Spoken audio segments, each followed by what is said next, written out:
Sahabat Fusion, di dalam episode kali ini adalah sungguh sangat luar biasa karena tema yang akan kita angkat adalah tema yang cukup sangar-sangar ya.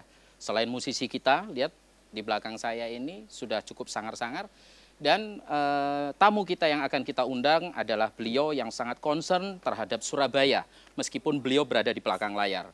Beliau bukan siapa-siapa, beliau berangkat dari masyarakat yang berada di jalanan dulunya. Tapi saat ini beliau tetap concern terhadap kemajuan Surabaya, bahkan beliau selalu membackup segala sesuatu kebijaksanaan, segala sesuatu demi kemajuan Surabaya. Siapa beliau? Kita undang Abah Mat Mukhtar. Monggo, Bah. Assalamualaikum, Bah. Salam, katu. Ucok, Bah. Ya, katu.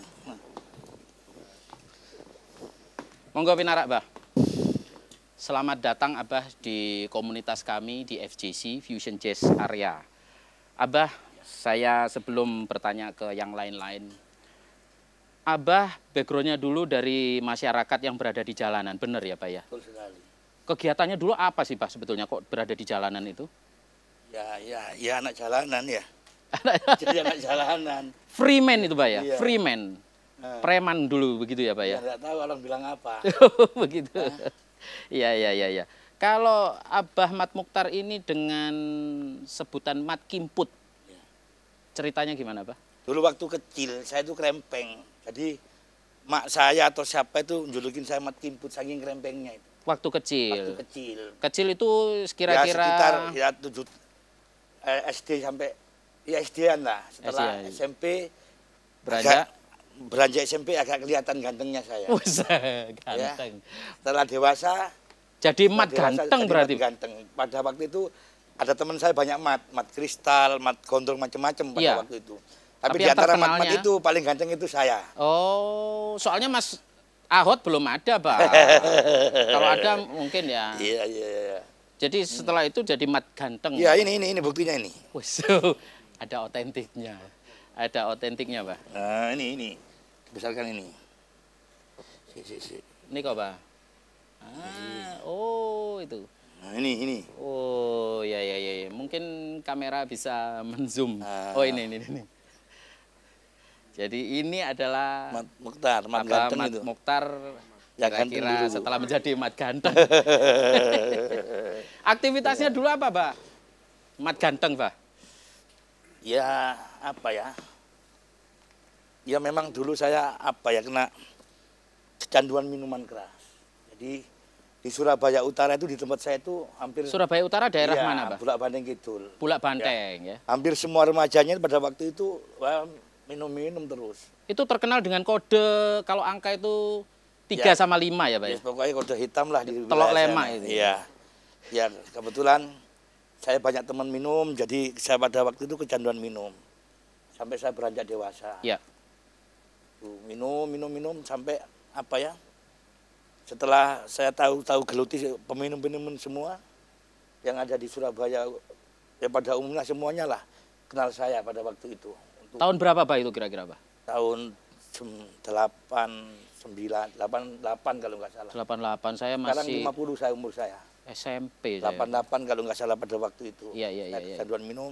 Makanya setelah saya minum nggak henti-hentinya untuk minum sehingga saya jadi pemarah. Pemarah. Ya, jadi setiap Emosi tinggi ya, Pak ya? Setiap saya teler selalu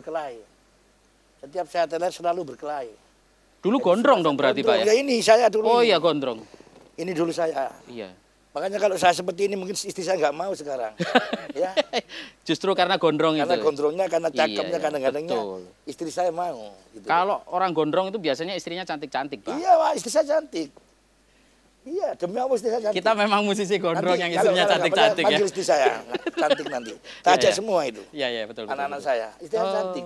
Oh, beliau? Istri saya sama anak saya. Oh, iya. Cantik-cantik anak saya, istri saya. Betul. Tak ajak semua itu. Iya. Jadi kegiatannya minum-minuman. Ya, gitu. pada waktu itu belum nikah ya, kita minum-minuman. Sehingga saya terjerumus di anak jalanan itu. Saya ikutin mereka. Ya, jadi pada suatu hari saya pernah berkelahi, Iya. ada mau lebaran itu. Iya. Kita sama-sama teler. Ya. Lah anak itu mau mukul sahabat saya. Ya. Saya di belakang yang mau mukul itu, saya pukul sama ketipung anak itu, pecah Ketipung? kepalanya ini. Iya, kena bautnya ini. Ini cerita yang sangat ya. Jadi ibu saya mau lebaran ini nggak beli baju untuk lebaran. Iya, iya.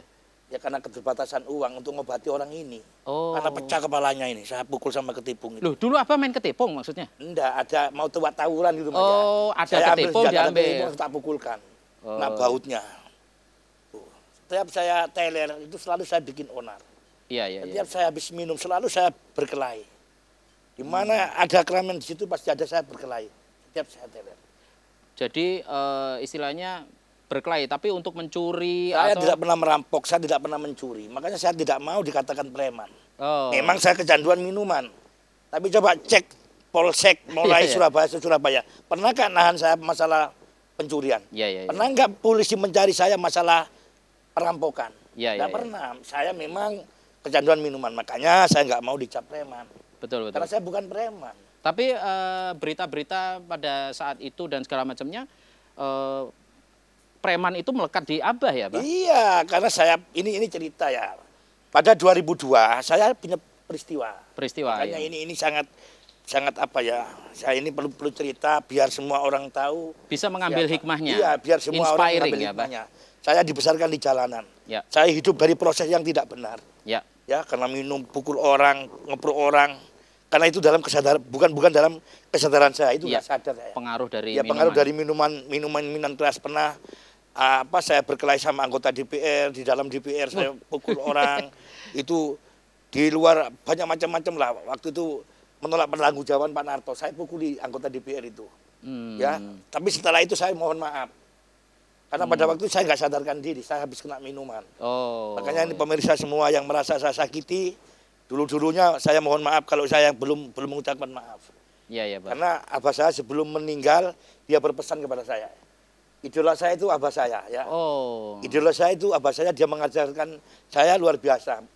Ya, anak-anaknya diajarkan luar biasa. Maaf, Abah, abahnya Abah Ahmad Mukhtar masih ada? Abah saya meninggal satu setengah tahun yang lalu. Oh. Itu yang membuat saya semakin termotivasi untuk berjuang, untuk meneruskan ideologi beliau.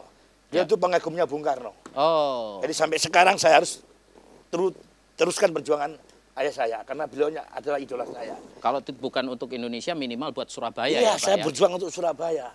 Ya, abah saya selalu bilang, kalau kamu di dalam kebenaran, kamu jangan takut siapa-siapa. Hidup itu harus ada kejujuran. Betul, Ya, ini betul. yang diajarkan oleh orang tua saya. Orang itu dalam segala hal harus jujur. Betul, betul. Dalam segala hal harus jujur. Kalau sudah jujur hasilnya mesti benar. Betul, betul, Ya. betul. Kalau sudah benar kita harus berani. Kembali lagi ke peristiwa yang tahun 2002 ya, Pak, Nah, ya? 2002 itu masa kelabu ya. Jadi saya itu didatangi 4 musuh saya. Itu lawan-lawan saya ya, ketika saya masih minum minuman. Ya. Kalau bergerak di hidup di jalanan pasti banyak musuhnya ya, Ya, Pak, ya? itu mungkin kan memang itu sahabat saya yang membunuh saya itu. Tidak tahu dia itu sakit hati karena apa, saya nggak tahu. Atau peristiwa lama mungkin dia saudaranya pernah saya pukul atau pernah saudara saya bacok dulu pada waktu itu. Ya. Dia dendam ke saya. Iya. Hanya pada malam hari hutan habis jam 4, habis maghrib kalau nggak salah itu. Kalau nggak habis maghrib, habis isya. Waktu itu rumah saya banjir. Hujan banjir pada waktu itu. Datanglah 4 musuh saya ke rumah saya. Dia semua sudah siap, arang, celurit sudah siap semua. Saya pada waktu itu makan sama keluarga. Iya. Dihabisi saya, mulai dari mata saya ini. Oh. Dihabisi. Sikat sama Astagfirullahaladzim. pisau. Iya. Ini luka menahan saya. Menahan senjatanya. Senjatanya Jadi- celurit, Pak? Pisau. Oh, pisau. Yang masuk ke rumah itu pisau, yang dibawa keluar itu banyak bawa celurit itu. Nah, setelah saya tangkap gini, ini luka. Dibuka apa enggak? Perlu dibuka ini. Bisa, Pak? Bisa. Nggak apa-apa ya, Pak? Ini apa-apa, biar tahu ya. Jadi ini akan menginspirasi Ya, semua ya, sahabat ya, Fusion yang ada di rumah bahwa hal-hal yang tidak baik itu atau hal-hal negatif tidak perlu kalian lakukan untuk menjadi seorang yang baik. Tapi cukup menginspirasi dari beliau. Kita bisa... Coba, Mas. Ini jantung saya kena, ya. Nah, ini coba di syuting ini. Iya, iya, iya. Ini ya, ini. Masuk itu, Pak, ya? Ini, Mas. Hmm, Ini ya, tahu ya. jadi pada saat menahan itu Saya dihabisi, tahan Pak? besok begini, saya ambil senjatanya ini. Tangan saya putus semua ini, uratnya ini. Hmm. Saya tahan pisaunya, saya ambil. Ini saya mainkan, kena rahangnya. Rahangnya sini. Senjata di sini dilepas karena kena rahang, jatuh dia. Orang kalau kena rahang sini refleks. Langsung. Kita langsung jatuh, saya ambil senjata ini. Nanti di sini saya ambil. Dia berdiri, saya tusuk. Karena tangan saya ini kan nggak bisa lengket pada waktu itu. Gini toh. Sebelum dioperasi ini gini toh, nggak bisa gini. Jadi ini nggak ada kekuatannya. Hanya tanggal 3 karena ini. putus ya, Pak? Iya, karena putus suratnya. Jadi saya sorong seperti ini. Jerat. Langsung putus. Ini. Masuk. Ya, mati. Dan saya nggak sadarkan diri. Senjata yang dia pakai racun, parang ya, ini. Oh, sampai racun. Sekarang belang tangan saya ini. Ini sudah hampir 12 tahun nggak hilang. Ini bekas racun. Ini bekas racun, katanya dokter pada waktu itu, saya kan nggak sadarkan diri. Dia sudah mati. Diagnosanya? Diagnosanya sudah mati. Ini menurut ilmu kedokteran sudah mati. Saya sekarat 10 hari. Musuh saya mati. Berita di koran muncul Mat Mukhtar preman, Mat Mukhtar royokan perempuan. Oh, dari situ dari itu berita, karena nggak ada narasumber. Opini preman itu melekat ke Abah. Saya nggak sadarkan diri, musuh saya mati. Oh. Ya, akhirnya berita di koran itu rebutan preman, rebutan parkir, preman, rebutan wanita, macam-macam berita di koran itu. Saya ingat ceritanya Ahok. Karena saya nggak sadarkan diri 10 hari. Di dalam saya nggak sadarkan diri, saya bersumpah kepada Allah Subhanahu Wa Taala. Ya Allah, ya Tuhan saya. Waktu itu masih dalam kondisi antara koma itu telinga ini dengar. Tapi mulut kesadaran itu bisa tidak bisa. Hanya telinga yang dengar. Istri saya adzan, Allah ya sebut ya, dengar semua saya. Tapi mau mengucapkan nggak bisa. Sekarat itu sakitnya sakit, jadi sekarat. Sakitnya luar biasa. Sampai nggak sadarkan diri. Subhanallah. Antara hidup dan mati saya bersumpah. Ya Allah, kalau umur saya bermanfaat untuk orang lain, kalau berguna untuk orang lain, kalau tidak menyusahkan orang lain, bikin hidup saya, ya Allah. Saya bilang begitu dalam sumpah saya.